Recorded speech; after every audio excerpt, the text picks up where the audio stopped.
The woman suddenly panicked while taking a shower. She found a hidden pinhole camera in the shower head above her. The panicked woman immediately called her boyfriend's cousin. But unexpectedly the cousin's face instantly changed after seeing it. He rushed to and suggested an idea. He said this place was remote and complicated. They could pretend they never saw the landlord, then throw his body off the cliff, and later find the surveillance recordings in the house. That way everything would be covered up perfectly. But the wife firmly refused. We can't get away with it. I'm saying I don't want to get away with it. You would take care of everything. You wouldn't have to be involved at all.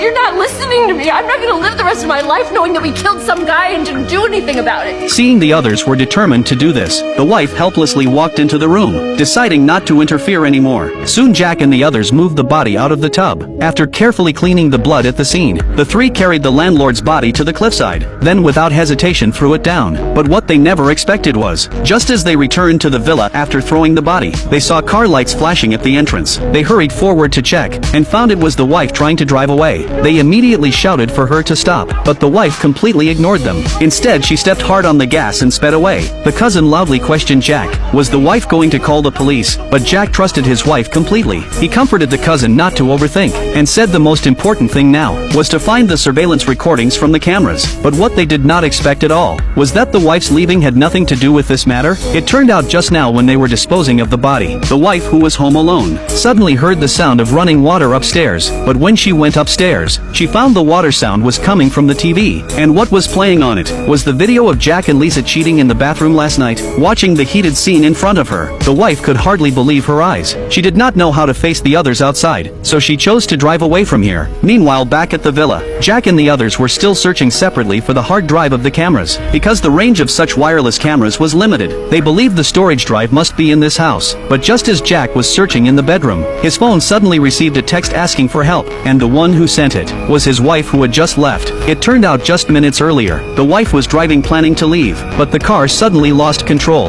and crashed into a tree. Frustrated, she got out to check, and not far away she saw a row of barricades. It looked like someone had placed them there on purpose. Then the wife suddenly sensed danger approaching her, so she quickly ran back into the car and prepared to text her husband for help. But at that moment she did not notice a dark figure was rushing toward her outside. Meanwhile, Jack received the message and followed the road to look for her. But when he arrived at the car, all he saw were shattered glass pieces on the ground. Jack saw his wife missing, so he immediately dialed her number.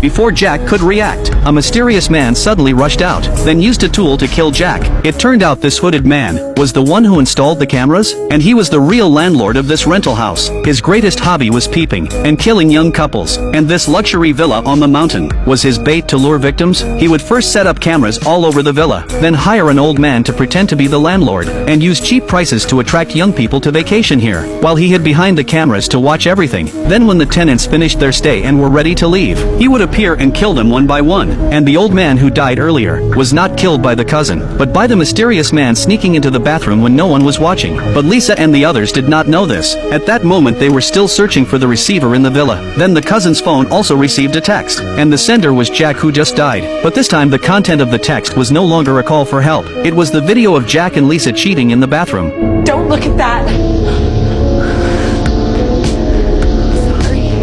The cousin instantly became furious when he saw the truth. He searched the room everywhere for Jack, yelling that he would twist his head off and kick it like a ball. But the cousin did not know. At that time Jack's head had already been twisted off, and all of this was just a trap set by the mysterious man. Sure enough, the next second, the unprepared cousin was ambushed by the mysterious man, and Lisa upstairs also heard the noise. When she came down to check, she saw the cousin lying on the floor covered in blood, and a mysterious man holding a hammer. Lisa panicked and ran upstairs, and the mysterious man immediately chased after her. But unexpectedly the cousin suddenly woke up on the ground. But this only angered him. He slowly walked up to the cousin, then turned the hammer and smashed it down hard. Even though the cousin died unwillingly, he used his life to buy his girlfriend a little more time to escape. Sure enough, when the mysterious man rushed upstairs, Lisa was already gone. Then he went to the balcony and looked down, and happened to see one of Lisa's shoes. He thought the woman had jumped off to escape, so he quickly ran downstairs to chase her. But as soon as the mysterious man left, Lisa crawled out from under the bed. She went downstairs stairs and saw the cousin's body. Though she felt deep sorrow, she still dared not stay. The next second she picked up her backpack ready to escape. But the cunning mysterious man had already seen through her plan. Just as Lisa stepped out of the villa, the mysterious man suddenly ambushed her from behind.